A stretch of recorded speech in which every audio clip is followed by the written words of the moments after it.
안녕하세요. 반갑습니다. 취업대장 윤대장입니다.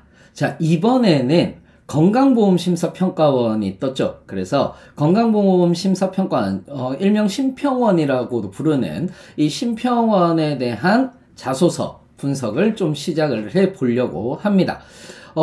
페이지가 두 개로 되어 있는데 여러분들이 보시면은 경험사항 2개 그리고 자소서 2개가 있다라고 이렇게 보시면 됩니다. 자, 그러면 1번부터 한번 차근차근히 한번 알아보도록 하죠. 자, 1번 같은 경우에서는요, 본인이 속한 조직에서 고객 중심의 사고로 내외부에 대한 고객 만족이다 라고 이렇게 얘기를 했는데, 그러면 여기에서 중요한 건 뭐겠습니까? 바로 고객 중심의 사고, 요 부분이 굉장히 중요한 포인트가 될 거란 말이죠.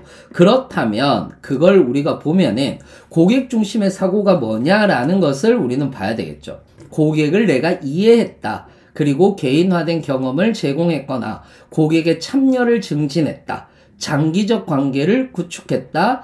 또는 어떤 그 조직의 최고 경영진에서부터 일선 직원에 이르기까지 모든 고객의 관점에서 생각하는 문화를 만들었다. 이런 식인 거거든요. 이게 거창해 보이지만 쉽게 얘기하자면 저는 고객을 이해하는 방법을 통해 고객을 이해하려고 노력했고 고객을 만족시켰습니다. 라고 이렇게 이야기를 할 수가 있는 거예요.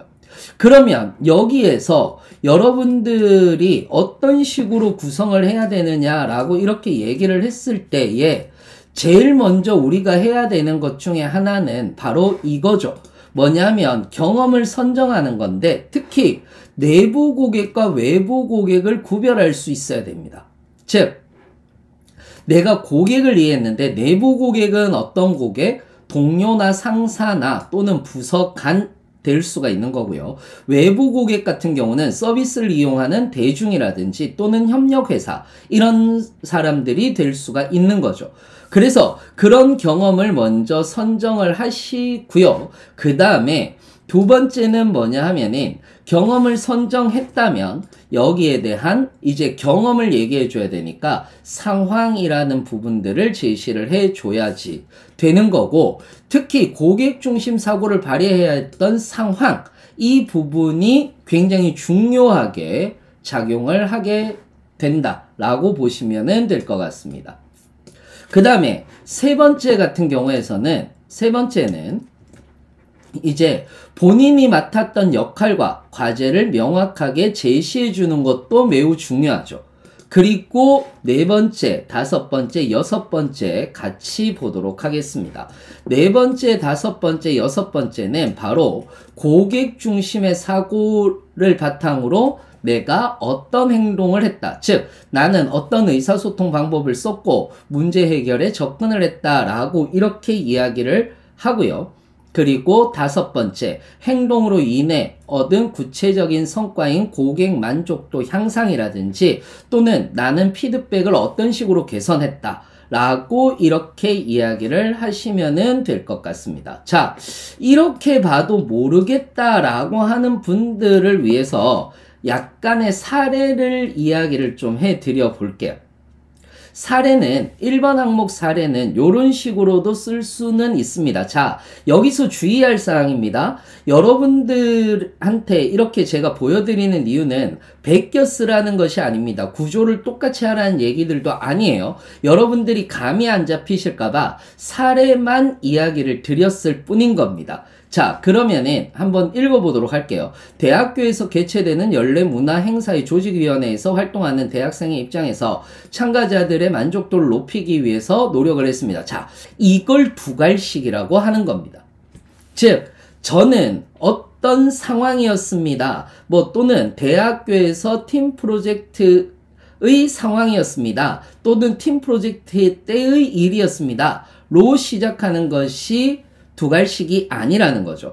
자, 그러면서 이전 행사에서 참가자들로부터 받은 피드백을 분석한 결과 이런 문제점이 있어서 우리는 어떻게 개선을 했다라는 이 내용도 좋은 내용입니다. 그러니까 대부분 여러분들이 우리가 행사를 했는데 어떤 식으로 행사를 진행했고 그 행사 같은 경우는 어떤 식으로 되었다라고 이렇게 이야기를 해 주셔도 좋은 사례가 될 수 있지 않을까 이렇게 생각을 해 봅니다. 자, 그 다음 2번으로 한번 넘어가 보도록 할게요. 다양한 이해관계자의 만족을 이끌어내기 위해 협력하는 과정에서 본인이 자발적으로 기여한이라고 이렇게 얘기를 했죠. 그러니까 여기에서 이해관계자는 누가 이해관계자겠습니까? 이해관계자의 파악이 가장 중요하거든요.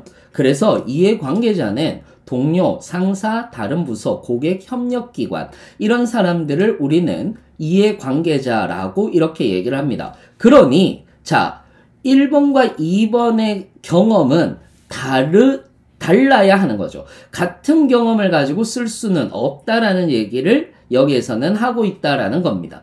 그래서 이해관계자는 누구다? 나의 동료, 상사, 다른 부서 이런 사람들이다 라고 이렇게 보시면 되는 거고요. 1번 같은 경우 내 외부 고객 만족하고도 굉장히 비슷하다라고 이렇게 보시면 될 것 같습니다.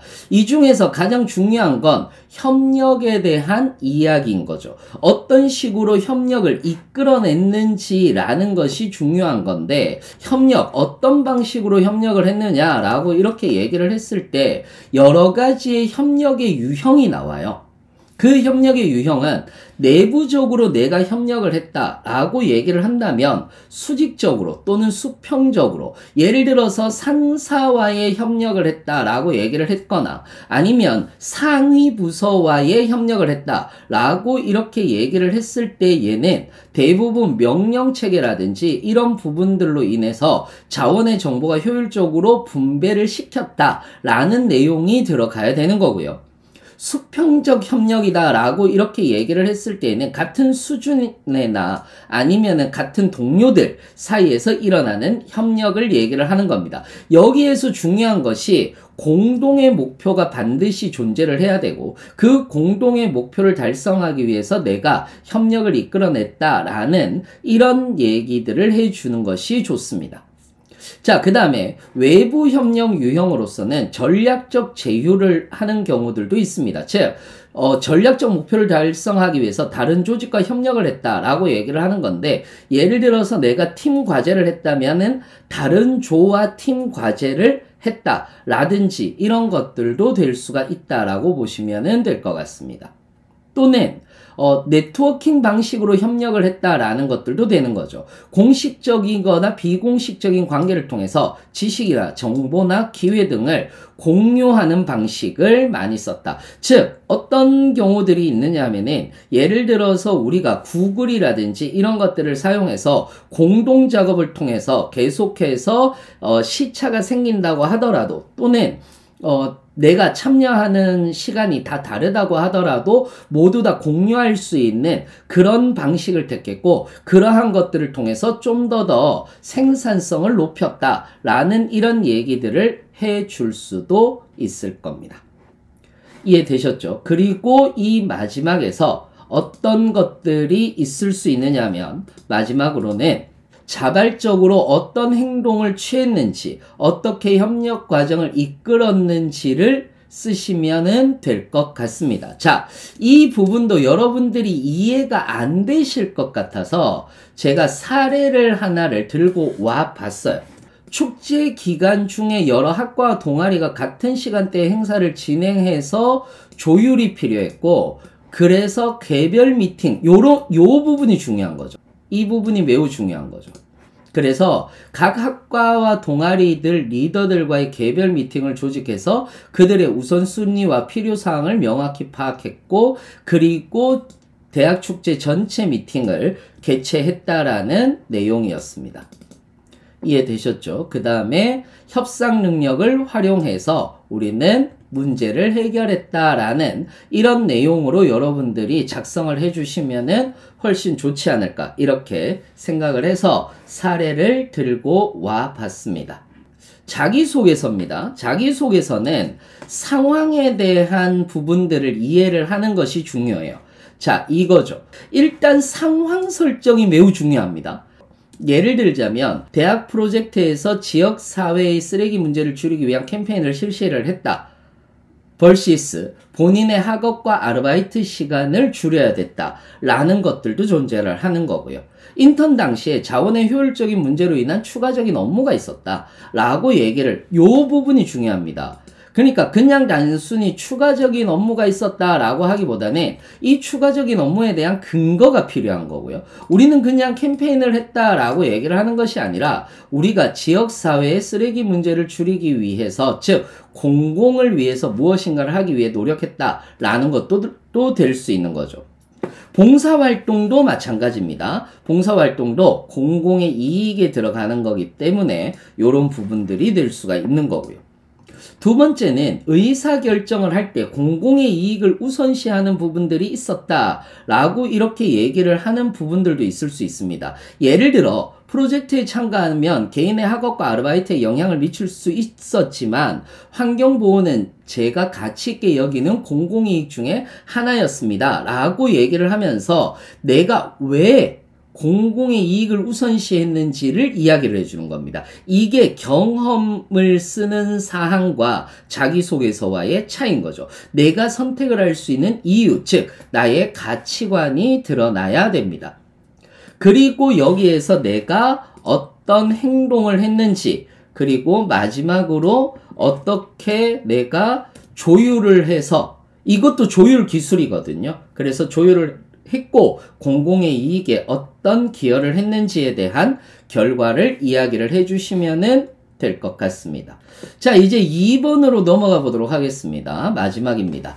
해결했거나 실패했던 사례. 자, 반드시 실패했던 사례라면 뭐를 해야 됩니까? 이걸 극복한 사례를 보여주어야 되는 것도 성공적인 요인이 될 수 있는 겁니다. 자, 그래서 경험해보지 않은 새로운 과제나 업무의 사례 같은 경우는 내가 처음으로 팀이나 프로젝트의 리더가 되었을 때라든지, 처음으로 연구 프로젝트라든지, 또는 처음으로 여러 부서나 팀 간의 협업을 새롭게 조율하고 관리해야 되는 새로운 프로젝트라든지 이런 것들이 될 수가 있는 겁니다. 자, 그러면 이것도 역시 마찬가지입니다. 구성을 할 때는 상황 설명을 먼저 해야 되죠. 그래서 이게 왜 새로운 과제냐 라는 것들에 대한 이야기를 해주는 거고요. 여기에서 두 번째가 매우 중요한 부분입니다. 본인의 각오, 즉 나의 생각과 가치관을 여기에서 나타내야 되는 거죠. 새로운 도전에 처했을 때 내가 어떤 느낌이었느냐 라는 것들, 그래서 내가 어떤 준비를 했고, 그리고 어떤 전략과 실행을 해서 어떤 어려움이 있었느냐, 그리고 나는 어떤 역량을 획득했느냐 라는 것까지 적어주시면 됩니다. 그리고 맨 마지막에 심평원에서 내가 어떤 식으로 적용을 할 수 있다. 예를 들어서 새로운 프로젝트의 리더의 역할을 했다라고 얘기를 한다면 건강정책 관련 프로젝트를 관리라든지 내부 프로젝트에 도움이 될 수 있다라고 작성을 할 수 있다라는 겁니다. 자, 이렇게 해서 여러분들하고는 심평원 자소서 항목을 다 분석을 했습니다. 오늘도 유용하셨다면 좋아요와 구독 눌러주시고요. 여러분들의 관심이 저에겐 매우 큰 힘이 됩니다. 댓글 다는 것도 잊지 말아주시기 바랍니다. 전 늘 여러분들의 내일을 응원하겠습니다. 이상으로 마치겠습니다. 감사합니다.